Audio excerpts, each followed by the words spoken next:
മകരവിളക്കിന് വേണ്ടി ശബരിമല സജ്ജമായിരിക്കുകയാണ്. എല്ലാ ക്രമീകരണങ്ങളും പൂർത്തിയായി. തിരുവാഭരണ ഘോഷയാത്ര വഴിയിലാണ്. അവർ നാളെ ഇവിടെ എത്തും. ഇപ്പോൾ സന്നിധാനത്ത് വളരെ പരിമിതമായ സ്ഥലത്ത് 1,00,000-ലേറെ ഭക്തജനങ്ങൾ ഇവിടെ താമസിക്കുകയാണ്. അതുപോലെ തന്നെ കാട്ടിലെ പർണശാല കെട്ടി ആളുകൾ താമസിക്കുന്നുണ്ട്. എരിവേലി വഴി ആളുകൾ വന്നുകൊണ്ടിരിക്കുന്നു. അപ്പോൾ മകരവിളക്കിന് അതിൻ്റേതായിട്ടുള്ള ചില ക്രമീകരണങ്ങളെല്ലാം ഉണ്ട്. പോലീസ് അതിനെപ്പറ്റി വളരെ സജ്ജരാണ്.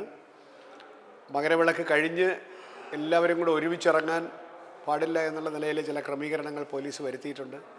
KSRTC കൂടുതൽ ബസ്സുകൾ നാളത്തേക്ക് ലഭ്യമാക്കിയിട്ടുണ്ട്, കാരണം എല്ലാവർക്കും നാട്ടിലെത്താനായിട്ട്. അപ്പോൾ പിന്നെ ഇവിടെ ചെയ്തിട്ടുള്ള ചില കാര്യങ്ങൾ, ഇപ്പോൾ സാധാരണഗതിയിൽ മകരവിളക്ക് സമയത്തൊക്കെ മുറികളുടെ ലഭ്യത കുറവായതുകൊണ്ട് ചില ക്രമക്കേടുകളും ചില ഇടനിലക്കാരൊക്കെ മുറിയെടുത്ത് ഒരുപാട് വലിയ വിലയ്ക്കൊക്കെ അത് വിൽക്കുന്ന ഒരു പ്രതിഭാസം ശബരിമലയിൽ സാധാരണമാണ്. ഇപ്രാവശ്യം അത് വലിയൊരളവിൽ നിരോധിക്കാൻ അല്ലെങ്കിൽ നിയന്ത്രിക്കാൻ ഞങ്ങൾക്ക് സാധിച്ചു. കാരണം പിന്നെ മുറികൾ ഡോണേഴ്സിനുള്ള മുറി കൊടുത്തിട്ട് ബാക്കിയുള്ള മുറികൾ എടുത്ത് അത് ഓൺലൈനിൽ ലഭ്യമാക്കാൻ സാധിച്ചു.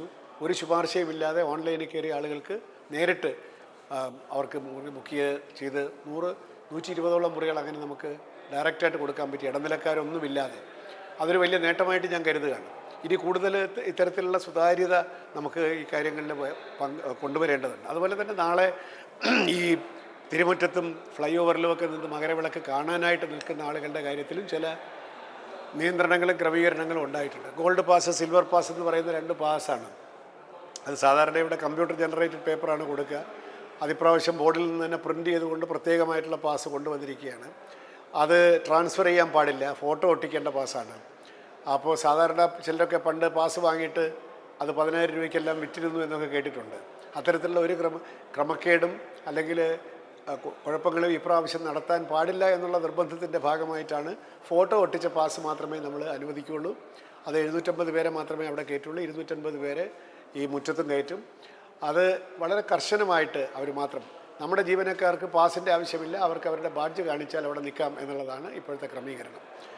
പാസ് ഒരു കാരണവശാലും കിട്ടുന്നയാൾ എന്തെങ്കിലും തുകയ്ക്ക് വിൽക്കാൻ പാടില്ല. അതിനകത്ത് തന്നെ non transferable, free of cost എന്ന് എഴുതിയിട്ടുണ്ട്. അതുകൊണ്ട് ആരും ഈ പാസ് രണ്ടാമത് വാങ്ങിച്ച് അബദ്ധത്തിൽ ചാടരുതെന്നും കൂടി എനിക്ക് പറയാനുണ്ട്. അപ്പോൾ ഇത്തരത്തിലിവിടെ പണ്ട് തൊട്ടിങ്ങനെ ഉള്ള ചില കൊച്ചല്ല വലിയ ക്രമക്കേടുകൾ നടക്കുന്ന ഒരു സ്ഥലമായിരുന്നു.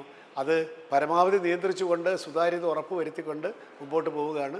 അതുകൊണ്ട് നാളത്തെ മകരവിളക്ക് കാണാനുള്ള ക്രമീകരണങ്ങളെല്ലാം സജ്ജമായിരിക്കുന്നു. ഇനി അയ്യപ്പൻ്റെ അനുഗ്രഹത്തോടുകൂടി എല്ലാം ഭംഗിയായിട്ട് നടക്കും എന്നാണ് ഞങ്ങളുടെ എല്ലാം പ്രതീക്ഷ.